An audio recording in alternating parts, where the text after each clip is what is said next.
Olá, seja bem-vindo a mais um Academia. O tema do programa de hoje é o direito ao afeto e à alienação parental.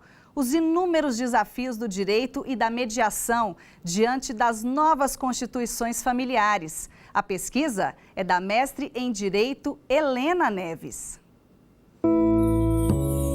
O direito fundamental ao afeto e à alienação parental nas relações familiares. Dissertação apresentada à Universidade Estácio de Sá, como requisito parcial para obtenção do grau de mestre em Direito Público e Evolução Social. Orientador, professor doutor Marcelo Raposo Ciotola. E para o debate que acontece no segundo bloco estão aqui Eliane Bastos, mestre em Direito e advogada, e Antônio Pereira Rabelo, mestre em Psicologia Clínica e Cultura.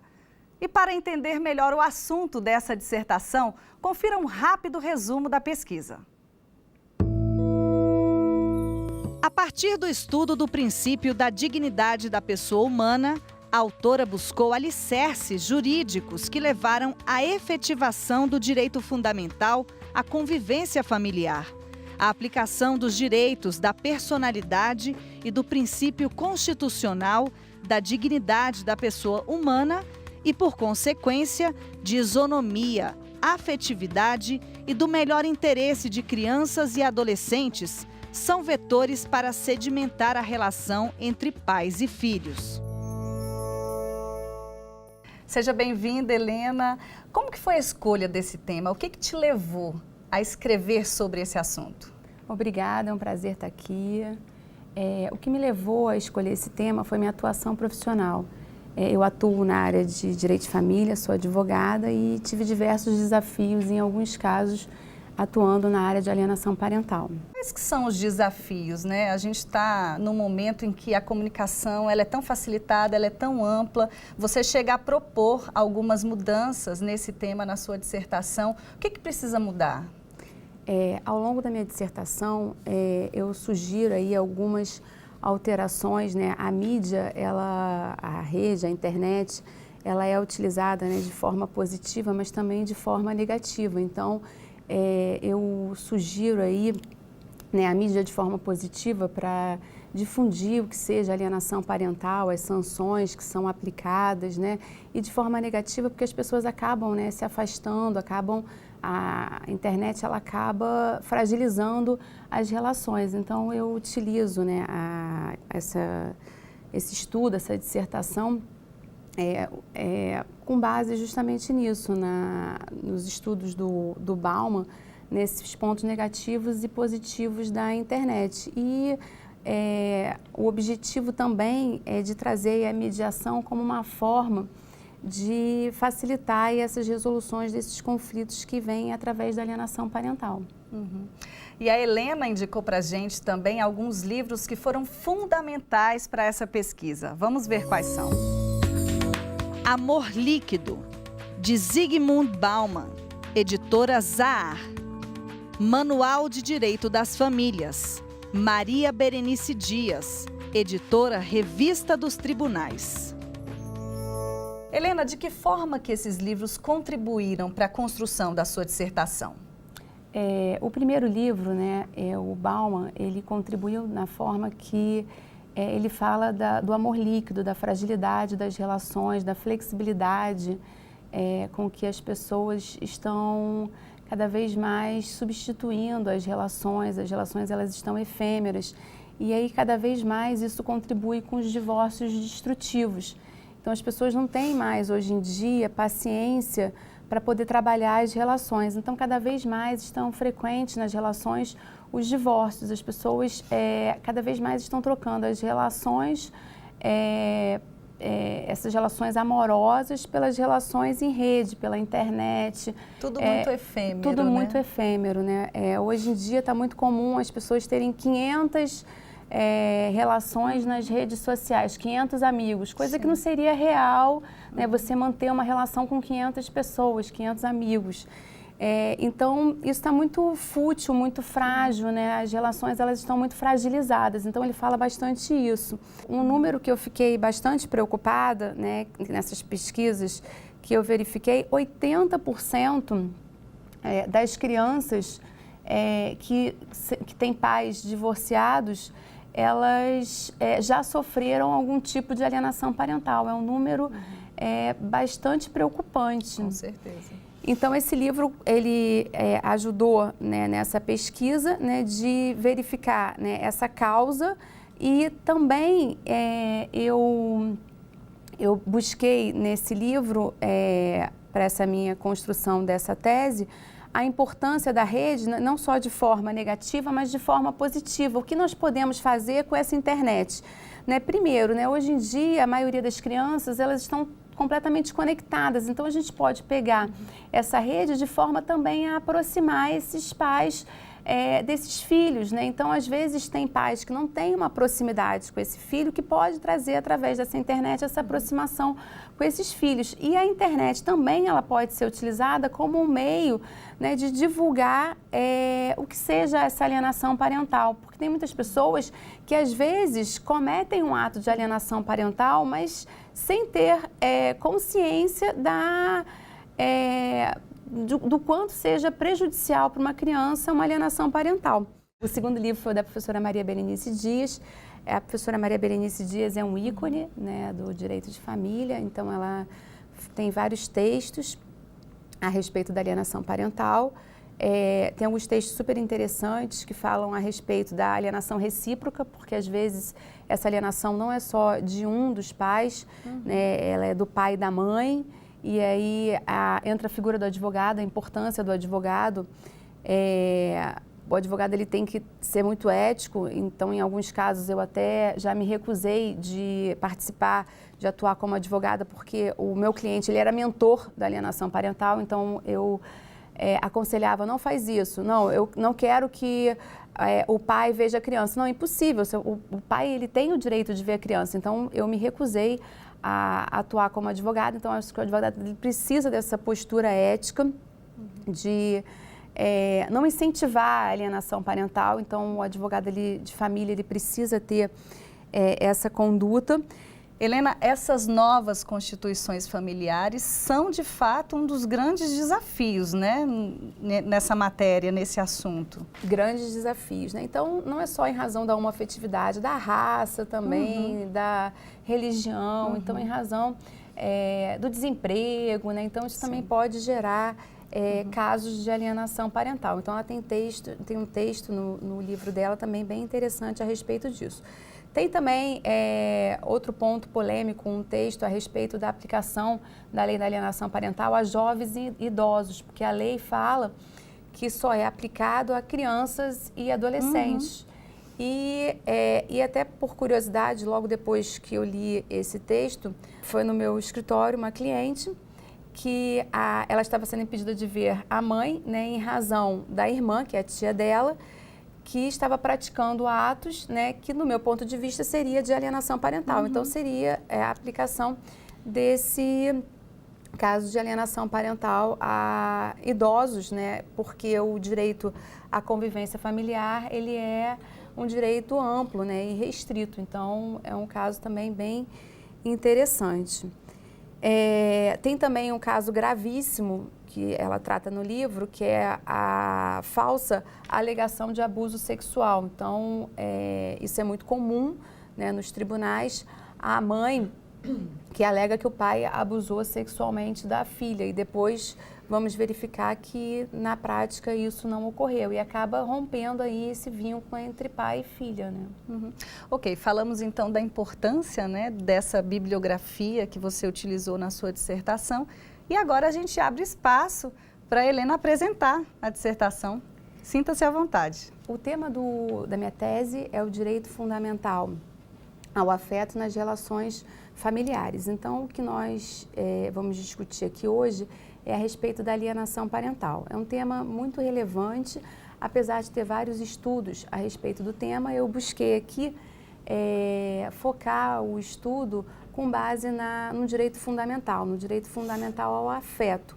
E trazer aqui a discussão a mediação, a importância da mediação nas causas a respeito da alienação parental.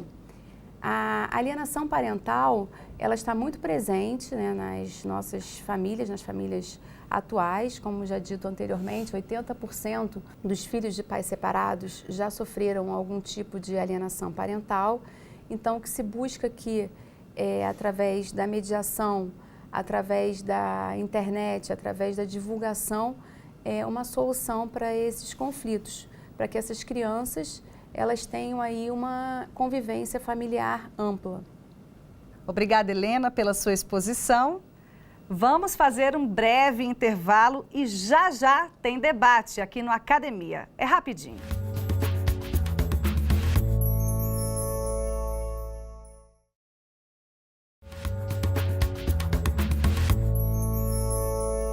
Estamos de volta e agora, para iniciarmos o debate sobre a alienação parental e os desafios do direito fundamental mediante a nova realidade das constituições familiares. E para indagar a nossa pesquisadora, estão aqui Eliane Bastos, mestre em Direito e advogada, e Antônio Pereira Rabelo, mestre em Psicologia Clínica e Cultura.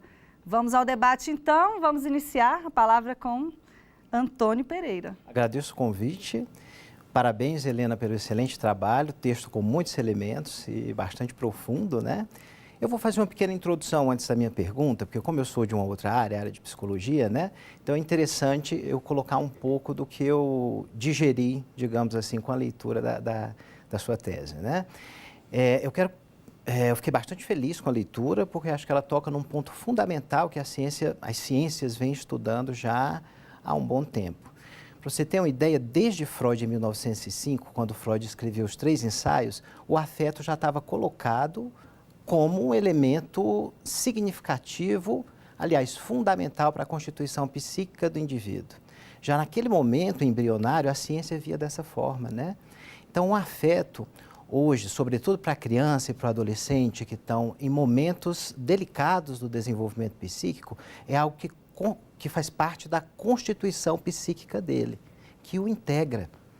Se o indivíduo ele não tem afeto durante os cuidados, né, a criação dele, a relação com o pai e com a mãe, ele vai ter na vida dele adulta, na vida dele posterior, consequências deletérias, consequências nocivas que a gente observa na nossa clínica psicológica, que as ciências sociais, como o Bauman, por exemplo, que você bem colocou, observa também essa coisa mesmo da efemeridade das relações, né? Então, o afeto, ele é um elemento para nós que estamos na clínica psicológica, um elemento fundamental, é uma necessidade. Sem ele, o indivíduo não se constitui. E eu acompanho um pouco também as ciências jurídicas, né, e pude me aprofundar um pouco mais lendo a sua dissertação e fiquei feliz em saber como está caminhando a questão do afeto nas ciências jurídicas como um direito fundamental. Porque, ora, para nós psicólogos, o afeto é uma necessidade e talvez dentro da nossa terminologia seja um direito fundamental mesmo, dentro da terminologia da psicologia, né? Passando um pouco para as ciências jurídicas, eu queria te perguntar, até dada a profundidade do seu trabalho, eu me sinto à vontade para fazer essa pergunta, né? O que você acha? Em que pé estamos hoje no Brasil no que diz respeito a essa caminhada de reconhecer o afeto, que para nós é uma necessidade, né? De reconhecê-lo como um direito fundamental? Como você vê? A gente já caminhou bem? A gente precisa caminhar mais? Estamos em um estado embrionário? Qual a sua opinião? Obrigada, doutor, pelas suas considerações. Realmente, né, na psicologia, eu estudei alguns livros, né, para escrever essa tese. No direito também, né, a alienação parental ela está intimamente ligada à questão do afeto, né? Então, a gente fala bastante, né, do princípio da afetividade e o objetivo dessa tese foi justamente essa, a construção, né, de um direito fundamental ao afeto, né, com base justamente nos princípios constitucionais, né, do melhor interesse do menor, da dignidade da pessoa humana. Então, a gente já caminhou bastante, mas sem sombra de dúvidas nós temos ainda muito a caminhar. Mas nós temos várias decisões judiciais já reconhecendo o afeto como um direito fundamental. Eliane? Bom, eu gostaria de ressaltar a importância do seu trabalho, porque é como uma exaltação à paternidade, à maternidade responsável, dentro dessa perspectiva da preservação da dignidade da pessoa, que no caso específico é a pessoa vulnerável, é a criança, adolescente, que precisa de alçar esse lugar de adulto, né, com pleno desenvolvimento, com um desenvolvimento saudável, e, portanto, perpassa por esse afeto necessário, esse cuidado na criação. E se essa criança, esse adolescente precisa desse cuidado para ascender um lugar, ela precisa, porque é um lugar, como a gente se vale da interdisciplina para compreender, muitas vezes, pela ausência de elementos suficientes para atender só pela perspectiva jurídica, essa criança, esse adolescente, ele se estrutura na família, ele tem a estruturação psíquica dele, motora, sobre todos os aspectos dentro da família. A família é estruturante do sujeito, ela é, então, o lugar melhor o lugar ideal e é o único lugar que ela pode se desenvolver. Então, na perspectiva da proteção da dignidade da pessoa humana, da criança, do adolescente, a gente sabe que, então, as funções, elas devem ser respeitadas. E você trouxe muito bem isso no seu trabalho. A função paterna, materna, a mediação como um instrumento de identificação dos limites da função de que cada um deve ocupar na vida dessa criança, desse adolescente. Porque, na verdade, a gente sabe que a alienação, ela acontece quando não tem essa identificação desses limites dessa função. A mediação, a alienação, ela entra quando não se há esse espaço bem definido. E a alienação, a gente sabe que a alienação é uma desconstrução daquele outro, né? Do pai ou da mãe, que é o que o doutor Antônio mesmo nos lembrou. Leva a consequências nefastas para essa criança e adolescente. Então, a gente tem que ver que falar mal do outro é uma conduta inapropriada para uma situação para uma criança, para um adolescente em estado de vulnerabilidade, porque ela não tem condições por si própria de verificar que aquela conduta ela é inapropriada. Então, a lei da alienação ela vem como um marco teórico, um marco legislativo para dizer, olha, isso não é permitido, porque na verdade isso sempre aconteceu. Tem um professor, o Leandro Carnal, um professor da Unicamp, que escreveu muito bem falando sobre detração. Fala justamente por essa perspectiva histórica de que falar mal do outro é parte da condição humana, mas isso dentro da família, para uma criança, numa situação que envolve criança e adolescente que são vulneráveis, ela é uma conduta inapropriada que é rechaçada, reprovável e, portanto, ela deve ser coibida. Seja através da mediação, como compreensão de que cada um tem que exercer o seu papel, ou seja através do judiciário, contando com as equipes interdisciplinares para identificar onde que está essa conduta e dizer, olha, essa conduta aqui ela é inapropriada e, portanto, ela tem que ser pelo judiciário reprovável, porque a gente tenta, antes, né, na vida social, a gente tem que tentar mostrar de alguma forma, e a mediação ela serve como esse instrumento. E posteriormente, se é o caso de um litígio, também a gente tem que verificar essas condutas justamente para que elas sejam afastadas. Antônio? Eu tirei aqui um trecho da sua dissertação que muito me tocou, se vocês me permitem, eu gostaria de ler, é um trecho curto, né? Diz o seguinte: a prática da alienação parental, né, tende a criar falsas memórias a respeito de um genitor ou de qualquer parente com que o menor tenha contato. Tem lá na página 66. Então, a gente já vê aí que consequências muito nocivas, né, da prática da alienação parental para uma criança, né? E eu até vejo que também está lá na sua dissertação que essa consequência nociva para a criança não fica circunscrita à criança. Ela tem um poder de multiplicação muito, muito alto, muito significativo. Por quê? Porque aquela criança ela vai reproduzir aquela violência, né, para os outros que convivem com ela e mais tarde, quando essa criança for pai, for mãe, ela, como se ela tivesse introjetado essa violência, né, ela vai repassar se não for cuidado suficientemente bem, né? Então, isso é uma coisa que a gente observa com uma certa nitidez, eu vou colocar assim, na clínica psicológica. É tanto que quando a gente fareja, vou colocar esse termo mesmo, que pode haver uma alienação parental, quando a gente está atendendo uma criança, um adolescente ou mesmo o pai e a mãe, a gente já tenta intervir. Porque a violência ela é tão pesada que a gente se vê obrigado a intervir para que não aconteça um ato de alienação parental, dadas as consequências, né? Eu fiz um pouco essa introdução da minha percepção na clínica psicológica, porque eu trabalho também com crianças e adolescentes, né? Para te fazer a seguinte pergunta. Como você acha que o Estado brasileiro está, em termos de maturidade, não sei se é uma boa palavra, né? Para combater a alienação parental? Se nós temos que fazer mais ações enquanto Estado, se nós temos que burilar as ações que já existem, né? Como é a sua percepção? Realmente, a lei da alienação parental é uma lei recente, ela é de 2010. Ela é uma lei maravilhosa, mas realmente nós precisamos de uma maior efetividade.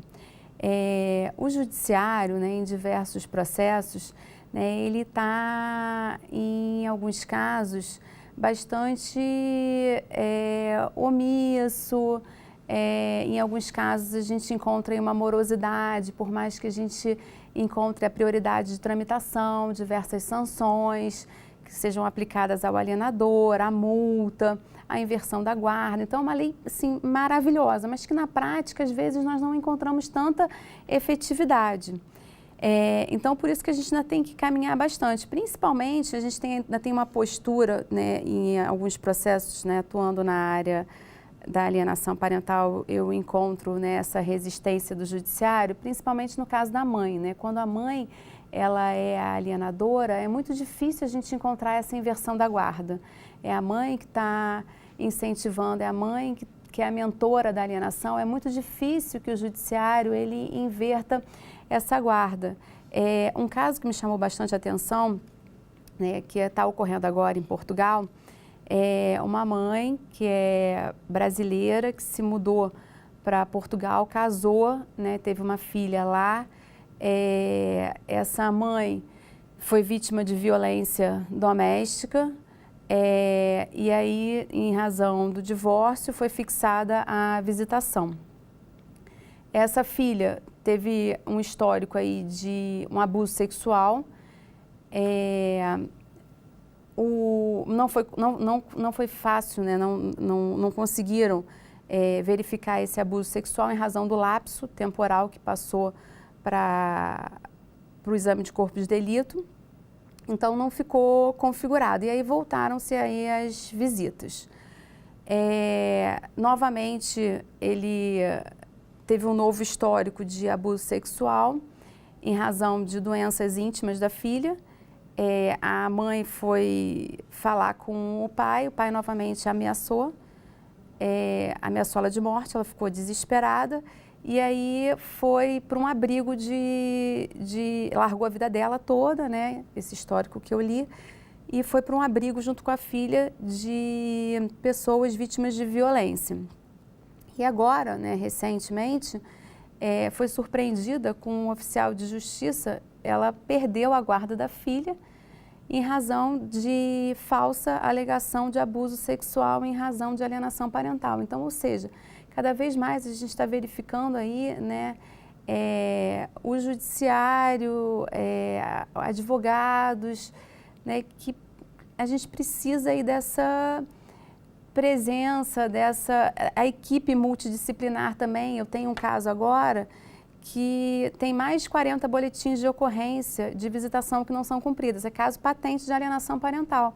E o laudo indica a guarda compartilhada. Como é possível, né, ser atribuída uma guarda compartilhada se você não tem um diálogo entre as partes? Então, assim, a gente tem muito que caminhar ainda. Então, acho que, assim, uma solução que seria ideal, né, para esses casos seria uma divulgação, né, na mídia do que seria, uma conscientização dos danos, né, nefastos para uma criança da alienação parental e da aplicação da mediação. Por quê? Porque na mediação você não vai ter uma decisão judicial, por exemplo, a aplicação de uma guarda compartilhada, isso não vai resolver o problema, tudo vai desaguar novamente no judiciário.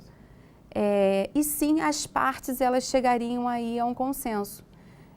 O conflito ele seria resolvido através dessa paz. A academia chegou ao fim, a gente percebe que é um tema que teria muito mais espaço, né, para discorrer em relação a esse assunto. A gente ainda tem muito o que avançar em termos de alienação parental, mas infelizmente o nosso tempo é curto e chegou ao fim. Agradeço a presença de todos vocês. Você também pode apresentar a sua tese ou dissertação aqui no programa. Se interessou? Então mande um e-mail para a gente, academia@stf.jus.br. E para rever o Academia desta semana, é só acessar o site que você vê aí na tela, tvjustiça.jus.br. Até o nosso próximo encontro.